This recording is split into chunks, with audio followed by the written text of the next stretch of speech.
തൻ്റെ സുദീർഘമായ പോലീസ് സേവനത്തിൽ നിന്നും റിട്ടയർഡായ എസ്.ഐ. രാമചന്ദ്രൻ നാട്ടിലെ തൻ്റെ വീട്ടിലേക്ക് ചെന്ന് പുതിയൊരു ജീവിതം ആരംഭിക്കാനായിട്ട് ശ്രമിക്കുകയാണ്. പക്ഷെ അദ്ദേഹത്തെ സംബന്ധിച്ചിടത്തോളം ആ ഒരു ജീവിതം അത്രയ്ക്കങ്ങ് ഉൾക്കൊള്ളാനായിട്ട് സാധിക്കുന്നില്ല. അത്രയും നാളത്തെ പോലീസ് സേവനത്തിന് ശേഷം റിട്ടയർഡായത് പെട്ടെന്ന് അങ്ങോട്ട് ഉൾക്കൊള്ളാൻ സാധിക്കുന്നില്ല എന്ന് തന്നെ പറയണം. അങ്ങനെ ഇരിക്കെ സ്വന്തമായിട്ടൊരു കേസ് അന്വേഷണ പരിപാടിയൊക്കെ ആരംഭിക്കുകയാണ് നമ്മുടെ രാമചന്ദ്രൻ. അങ്ങനെ രാമചന്ദ്രനെ തേടി ഒരു കേസ് വരികയാണ്. ചെയ്യാത്ത കുറ്റത്തിന് ശിക്ഷ അനുഭവിച്ചുകൊണ്ടിരിക്കുന്ന ഒരു വ്യക്തി ജാമ്യത്തിലിറങ്ങി നമ്മുടെ രാമചന്ദ്രനെ കാണാനായിട്ട് എത്തുകയാണ്. തന്നെ ഈ കേസിൽ നിന്നും രക്ഷിക്കണമെന്ന് രാമചന്ദ്രനോട് പറയുകയാണ്. അങ്ങനെ തനിക്ക് കിട്ടിയ ആ കേസിന് പുറകെ രാമചന്ദ്രൻ യാത്ര ആരംഭിക്കുകയാണ്, അല്ലെങ്കിൽ തൻ്റെ അന്വേഷണം ആരംഭിക്കുകയാണ്. പറഞ്ഞു വരുന്നത് മലയാളത്തിലെ മറ്റൊരു അണ്ടർറേറ്റഡ് സിനിമയായ CID രാമചന്ദ്രൻ റിട്ടയർഡ് SI എന്ന് പറയുന്ന സിനിമയെ കുറിച്ച് തന്നെയാണ്. അപ്പോൾ ഏവർക്കും സിനി ലോഞ്ചിൻ്റെ മറ്റൊരു വീഡിയോയിലേക്ക് സ്വാഗതം.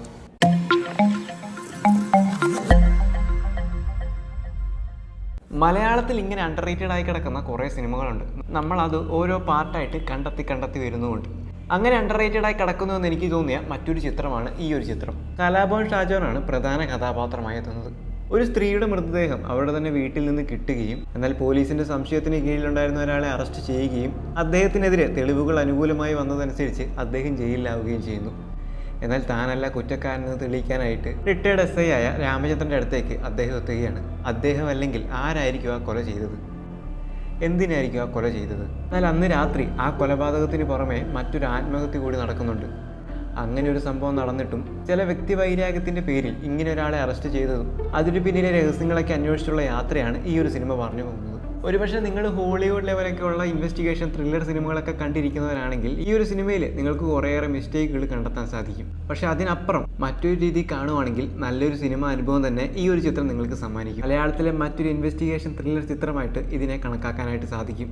കാരണം ചിത്രം തുടക്കം തൊട്ട് നമ്മളെ ആ ഒരു ത്രില്ലർ മോഡിലേക്ക് പിടിച്ചിരുത്തുന്നുണ്ട്. പ്രത്യേകിച്ച് കലാഭവൻ ഷാജോന്റെ പ്രകടനമൊക്കെ എടുത്തു പറയേണ്ട കാര്യങ്ങളിൽ ഒന്ന് തന്നെയാണ്. ഒരുപക്ഷെ വേണ്ടത്ര പ്രൊമോഷന്റെ കുറവായിരിക്കാം ഇത്തരം ചിത്രങ്ങൾ തിയേറ്ററുകളിൽ അധികമായും ശ്രദ്ധിക്കപ്പെടാതെ പോയതും. ഇൻവെസ്റ്റിഗേഷൻ ത്രില്ലർ ചിത്രങ്ങൾ ഇഷ്ടപ്പെടുന്നവരാണ് നിങ്ങളെങ്കിൽ തീർച്ചയായിട്ടും കണ്ടു നോക്കേണ്ട ഒരു ചിത്രം തന്നെയാണിത്. എന്നിരുന്നാലും അമിത പ്രതീക്ഷയുടെ ആ ഒരു ഭാരം കൂടെ മാറ്റി വെച്ചിട്ട് വേണം ഈ ഒരു സിനിമയെ സമീപിക്കാനായിട്ട്. കുറച്ച് സമയമുണ്ട് ഒരു മലയാളം ചിത്രം കാണാം എന്ന രീതിയിൽ ഈ ഒരു ചിത്രത്തെ സമീപിക്കുകയാണെങ്കിൽ നിങ്ങൾക്ക് നല്ലൊരു സിനിമ അനുഭവം തന്നെ ഈ ഒരു ചിത്രം സമ്മാനിക്കും. ചിത്രത്തിലേക്ക് ഭയങ്കരമായിട്ട് ചൂഴ്ന്നിറങ്ങി നോക്കുവാണെങ്കിൽ നമുക്ക് ചിലപ്പോൾ അതെന്തിനാണ് അവിടെ ചെയ്തത്, അല്ലെങ്കിൽ അങ്ങനത്തെ കാര്യങ്ങളുടെ അവിടെ ആവശ്യമില്ലായിരുന്നല്ലോ, അല്ലെങ്കിൽ ഇങ്ങനെ ഒരു ക്യാരക്ടറിനെ അവിടെ കൊണ്ടുവരേണ്ട ഒരു കാര്യമില്ലായിരുന്നു, അല്ലെങ്കിൽ ചിലപ്പോൾ ക്ലൈമാക്സ് അങ്ങനെ വേണ്ടായിരുന്നു എന്നൊക്കെ തോന്നിയേക്കാം. എല്ലാത്തിനുപരി സിനിമ നമുക്ക് ആസ്വദിക്കാനുള്ളതാണ്. നമ്മുടെ ആസ്വാദനത്തിനൊത്ത് എത്തിയില്ലെങ്കിൽ അത് നമുക്ക് ഇഷ്ടപ്പെടാത്ത സിനിമ തന്നെയാണ്. ഓരോരുത്തർക്കും അവരുടേതായ ആസ്വാദന ശൈലിയുമാണ്. എന്നിരുന്നാലും ഈ ഒരു ചിത്രം കാണാത്തവരാണ് നിങ്ങളെങ്കിൽ ഒന്ന് കണ്ടു നോക്കുക.